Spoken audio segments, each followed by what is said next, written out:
Hello दोस्तों, एक बार फिर से स्वागत है आप सभी का बिंद एकेडमी में। दोस्तों, आज हम पढ़ने वाले हैं वॉल्केनो यानी ज्वालामुखी के बारे में। और कल हमने रॉक्स यानी चट्टानों के बारे में पढ़ा था, तो उसमें भी हमने वॉल्केनो का थोड़ा सा जिक्र सुना था। क्योंकि जो हमारा पहला रॉक्स है इग्नियस रॉक्स, हमने पढ़ा था कि इग्नियस रॉक जो है वॉल्केनो के जरिए ही बनता है। तो आइए देख लेते हैं आज का जो हमारा टॉपिक है, ज्वालामुखी यानी वॉल्केनो। तो देख लेते हैं भूपटल पर वह प्राकृतिक छेद या दरार है, ठीक है। जो हमारी ये अर्थ है उस पे प्राकृतिक छेद होते हैं या फिर दरारें होती हैं, जिसमें से होकर पृथ्वी का पिघला पदार्थ, लावा, राख, भाप, अन्य गैसें बाहर निकलती हैं, ठीक है। तो जो हम जैसे ये पिक्चर देख लेते हैं, ये जैसे देख रहे हैं हमारे धरती पे कहीं कहीं दरार है, छेद है। तो जैसे ये देख लीजिए, यहाँ पे यहाँ से होके जो ये लावा पिघला हुआ, ये लावा है, ये पिघला हुआ लावा, और ये राख है, और इसके साथ साथ और भी अन्य गैसें जो होती हैं वो बाहर निकलती हैं, ठीक है। फिर हमारा दूसरा पॉइंट आता है, बाहर हवा में उड़ा हुआ लावा शीघ्र ही ठंडा हो जाता है। जो ये लावा निकलता है ये बाहर, वो हवा में आने के संपर्क से तुरंत ठंडा हो जाता है, और ठंडा होने के बाद छोटे छोटे टुकड़ों में बदल जाता है, ठीक है। छोटे छोटे टुकड़ों में ये बदल जाता है जो ऊपर को उड़ता है, ठीक है। उसको क्या बोलते हैं? सिंडर बोलते हैं, ठीक है। सिंडर उसको बोलते हैं जो जब वॉल्केनो से लावा, पिघला हुआ लावा निकलता है अपने पूरे फोर्स के साथ, और हवा में आने के बाद, हवा के संपर्क में आने के बाद वो छोटे छोटे टुकड़ों में बदल जाता है, उसको क्या बोलते हैं? सिंडर बोलते हैं, ठीक है। आगे देखते हैं टाइप्स ऑफ वॉल्केनोस।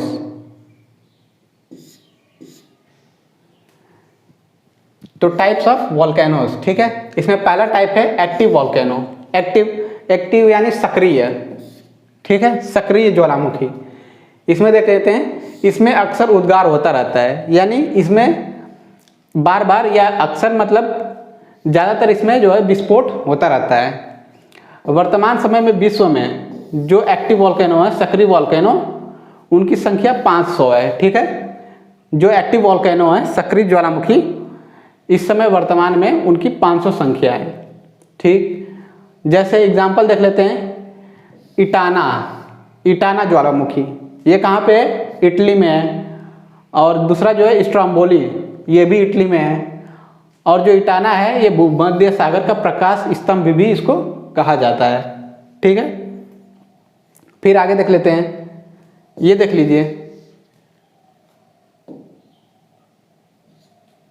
ये इटाना है, इटाना ज्वालामुखी है।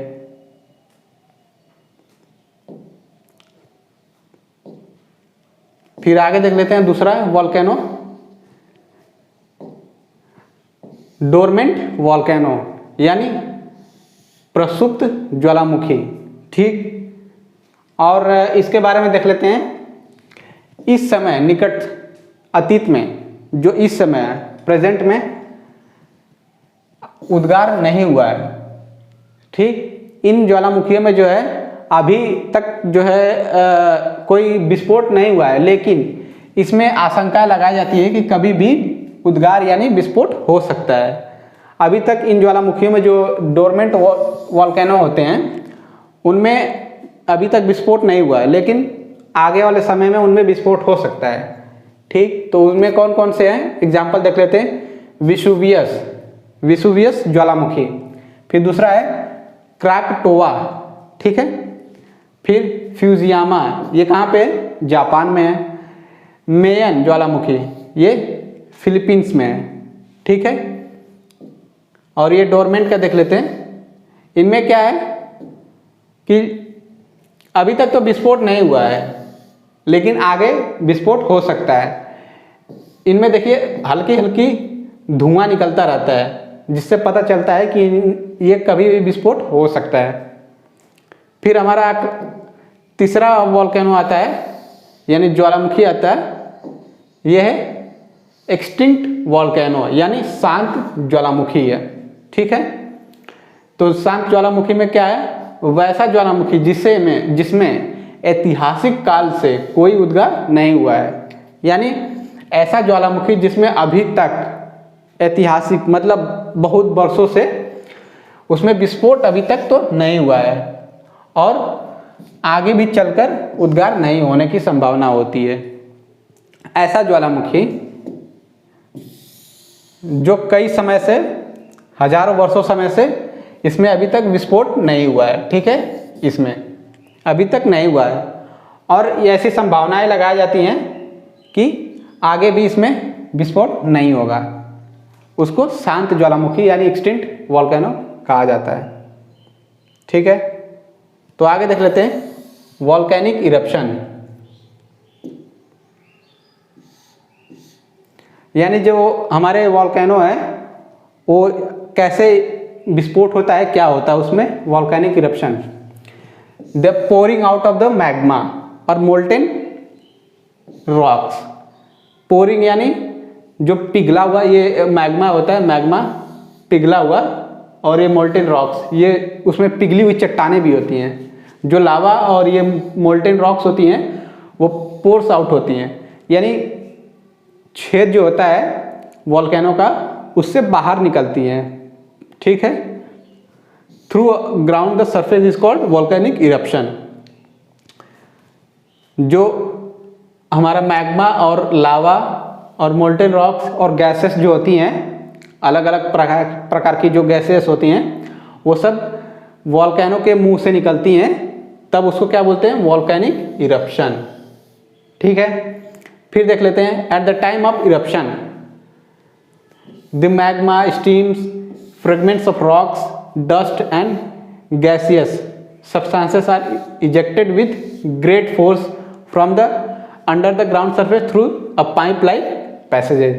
इसमें यह बताया गया है कि जब इरप्शन होता है यानी जब विस्फोट होता है वॉल्केनो में, उस टाइम क्या होता है, जो मैग्मा होता है, स्ट्रीम्स जो भाप होती है, और फ्रेगमेंट्स ऑफ रॉक्स के छोटे छोटे पार्टिकल्स मतलब छोटे छोटे पत्थर टूटे हुए वो, और डस्ट जो होता है और अन्य तरह की जो गैसेस होती हैं वो सब बाहर निकलती हैं वॉल्केनो के मुंह से, और बहुत ही फोर्स में, मतलब बहुत ही प्रेशर में, एक फोर्स मारता है बहुत प्रेशर ऊपर उस निकलती हैं, ठीक है, ग्राउंड सरफेस पे आती हैं through a pipe like passages, ठीक। जैसे ये हमारा वॉल्केनो है,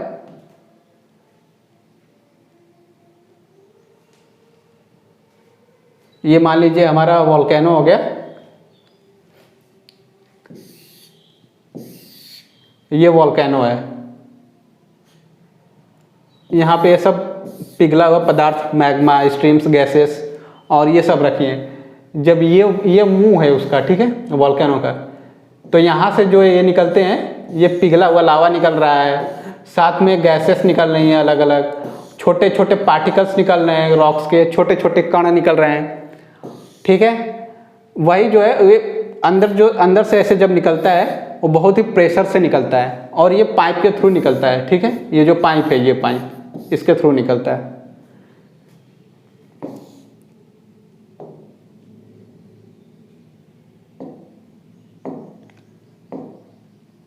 ठीक। फिर तीसरा पॉइंट आता है the opening of the pipe on the earth surface. जो अर्थ सरफेस होती है, जो हमारा, जैसे ये मान लीजिए ये भूकंप, ये हमारा वॉल्केनो है, ये हमारा ज्वालामुखी है, ठीक। तो और ये हमारा ये सरफेस है, ये धरती है, ये धरती, ये जमीन है, ठीक है। उस टाइम क्या होता है, जब ये पाइप से निकलता है, यहाँ इस पार्ट को क्या बोलते हैं हम लोग, वेंट बोलते हैं, ठीक है। यहाँ से जब ये निकलता है, इस पार्ट को क्या बोलेंगे, वेंट बोलेंगे, ठीक।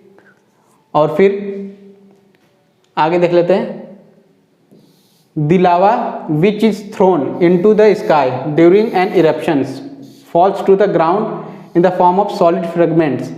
जो ये लावा निकलता है पिघला हुआ, वो इस बादलों में जो फेंका जाता है, जो बादल फेंकता है ऊपर की तरफ, वो फिर वापस सॉलिड पार्ट यानी ठोस पार्ट में, ठोस पदार्थ में बदलकर वापस जमीन पे, ग्राउंड पे गिरता है। ठीक है। Dark clouds gather in the sky and it begins to heavy rain. जब ये बहुत मात्रा में फेंकता है तब उस टाइम क्या होता है, उतने एरिया में, उस क्षेत्र में एकदम डार्क क्लाउड्स, यानी वहाँ का जो क्षेत्र है, जो मौसम होता है बादल का, वो पूरा एकदम काला काला हो जाता है, राख राख, क्योंकि ये राख फेंकता है, धुआं फेंकता है, तो पूरा चारों तरफ एकदम काला काला छा जाता है। उसकी वजह से क्या होता है, वहाँ पे बहुत हैवी रेन यानी भारी बारिश की आशंका हो जाती है, वहाँ पे भारी बारिश होने लगती है। ठीक है। फिर आगे देख लेते हैं। The volcanic ash and dust, यानी जो राख होती है, ज्वालामुखी के राख और डस्ट होते हैं, mix with the rain water. और वो जो ज्वालामुखी का जो ये, इसमें देख लेते हैं, पिक्चर में आपको दिखाते हैं। ये देखिए, जब ये वॉल्केनो ये फेंकता है पूरा राख, डस्ट और गैसेस जो होती हैं, ये क्या होता है, जब बारिश होती है तो बारिश के साथ एकदम मिल जाती हैं। ठीक, पानी में एकदम मिल जाता है और वहाँ पे चारों तरफ कचरा कचरा फैल जाता है। ठीक है। ये, और उसमें क्या होता है, हॉट मड्स, ये गर्म होता है, इसकी वजह से गर्म कचरा जो मड्स होते हैं, कीचड़ होता है, वो फैल जाता है, बन जाता है। ये देख लेते हैं एक पिक्चर के जरिए।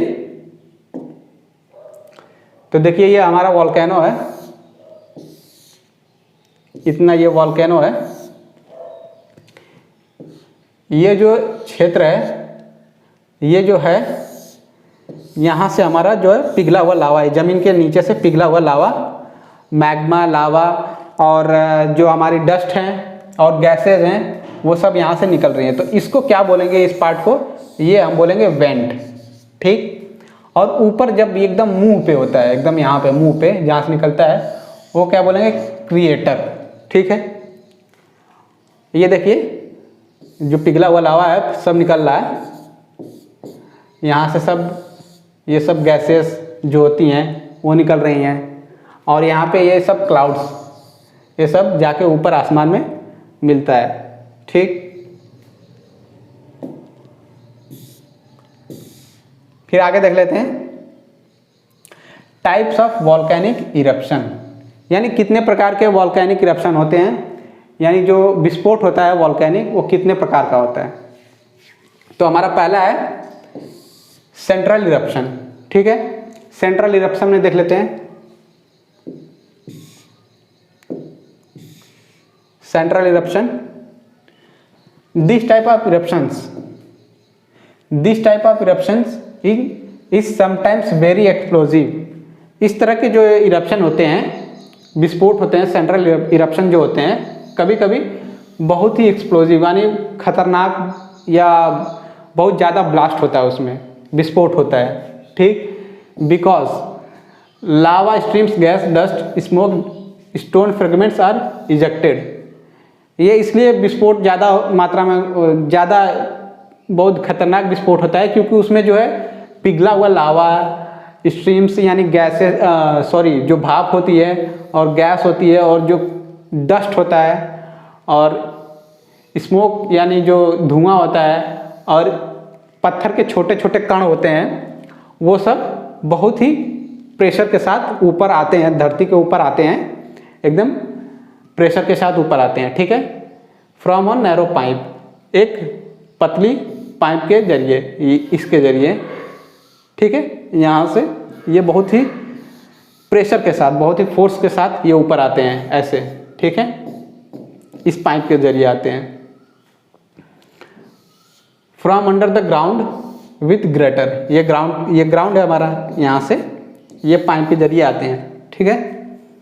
फिर this type of eruptions gives rise to conical और डोम शेप्ड हिल्ड, यानी जो इस तरह के जो इरप्शन होते हैं, जब विस्फोट होता है तो क्या होता है कि वहाँ पे ये डोम लाइक, इसको डोम लाइक शेप बोलते हैं। ये जो शेप है, ये जो आकार है, इसको डोम लाइक शेप बोलते हैं। ठीक है। या फिर कोनिकल, कोन देखे होंगे आपने, उस तरह का, ठीक है, इसको बोलते हैं। इस तरह का शेप बनता है, ये जो शेप पूरा इतना है, ये ऐसा शेप बनता है, ठीक। और उसके एग्जाम्पल कौन कौन से हैं? पहला है माउंट किलिमंजारो ज्वालामुखी, किलिमंजारो ज्वालामुखी, ये कहाँ पे है? अफ्रीका में है। दूसरा है फुजियामा, ये कहाँ है? जापान में। फिर तीसरा है वेसुवियस और माउंट इटाना, ये दोनों कहाँ हैं? इटली में, ठीक है। ये सेंट्रल इरप्शन हमने देख लिया। और जब इस टाइम ये सेंट्रल इरप्शन होता है तो इसके साथ साथ जो है लावा, स्ट्रीम्स, गैस, डस्ट, स्मोक्स और छोटे छोटे पार्टिकल्स जो होते हैं, पार्ट्स होते हैं पत्थरों के, वो निकलते हैं। तो इससे क्या होता है कि ये जो जब निकलता है तो प्योर एसिड, ये प्योर एसिड लावा होता है। इसमें एसिड जो होता है एकदम प्योर फॉर्म में होता है, ठीक। फिर आगे देख लेते हैं दूसरा इरप्शन, फीजर इरप्शन, ठीक। इसमें देखते हैं अ वेरी लॉन्ग फीजर, यानी फीजर मतलब क्रैक्स, छोटे छोटे क्रैक्स होते हैं धरती पे, जमीन पे क्रैक्स होते हैं, उसको क्रैक्स, लॉन्ग फीजर, ठीक है। बहुत बड़े बड़े क्रैक्स होते हैं धरती पे, developed in the ground surface, ठीक। जैसे अभी इस पिक्चर में मैं आपको दिखा रहा था, ये हमारी धरती है, ये क्रैक्स आपको दिख रहे हैं, ये सब क्रैक्स, यहाँ से लावा निकल रहा है, ये सब क्रैक्स हैं, छोटे छोटे दरारें हैं, छोटी छोटी नहीं, बहुत बड़ी बड़ी दरारें हैं, ठीक है।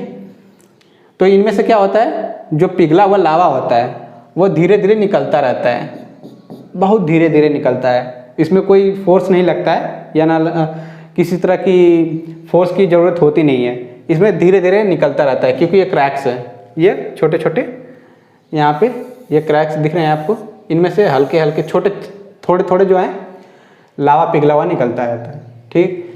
These eruptions take place at the very slow, बताया जैसे मैंने, इस तरह के जो इरप्शन होते हैं, ब्लास्ट होते हैं, वो बहुत जो है लंबा समय लेते हैं, क्योंकि बहुत धीरे धीरे निकलते हैं।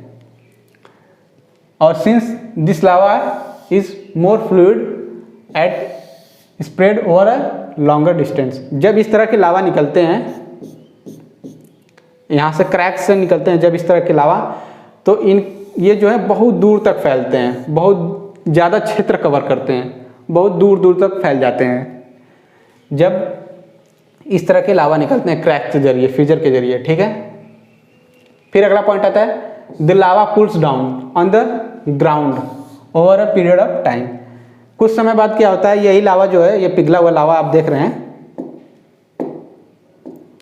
ये पिघला हुआ लावा देख रहे हैं, ये इतना, ये कुछ समय बाद क्या होता है, अपने आप ठंडा हो जाता है कुछ समय बाद, ठीक है।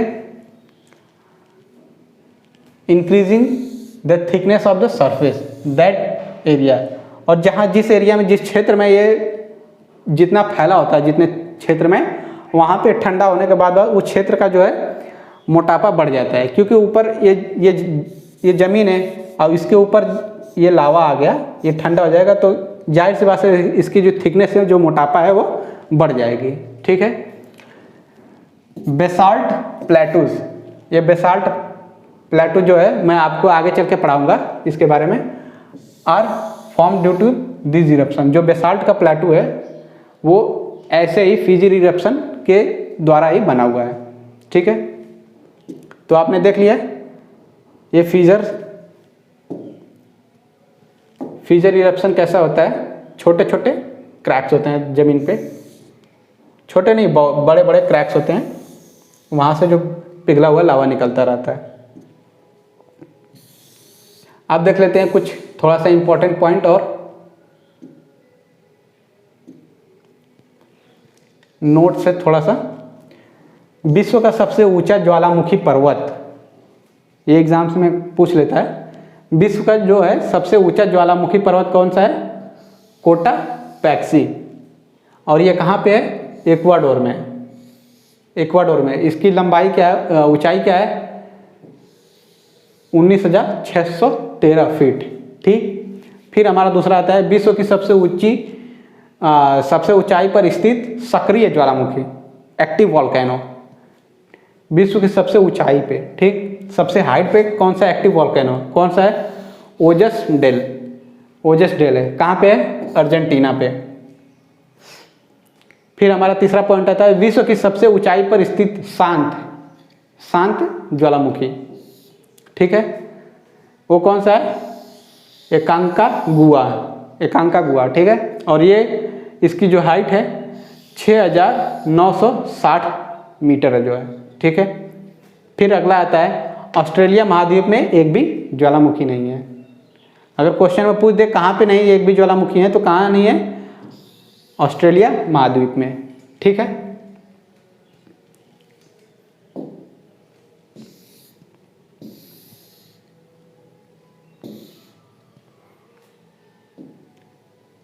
तो बस दोस्तों आज की क्लास के लिए इतना ही। उम्मीद करता हूँ कि आज की क्लास ज्वालामुखी के बारे में जो हमने बताया है आपको पसंद आई होगी और ज़्यादा समझने को मिला होगा। तो दोस्तों आप हमारे चैनल से ऐसे ही जुड़े रहिए, और अगर अभी नए हैं, सब्सक्राइब चैनल को नहीं किए हैं, तो हमारे चैनल को सब्सक्राइब कर लीजिए और हमसे जुड़ जाइए। और हमारे वीडियो को लाइक करिए, शेयर करिए, दूसरों तक फैलाइए, और वीडियो पे कमेंट करिए। आप कोई सुझाव देना चाहते हैं सुझाव दीजिए, हमें सुझाव आपका पसंद आएगा, हम आप उस पर विचार करेंगे और उस पर और अच्छा से अच्छा काम करने का कोशिश करेंगे। और लास्ट में ये दोस्तों कि हमारे चैनल से जुड़े रहिए, और अभी तक नए हैं तो हमारे चैनल को सब्सक्राइब कर लीजिए, क्योंकि हम आपके लिए और भी अच्छी से अच्छी वीडियो लाने का प्रयास करते रहते हैं। धन्यवाद।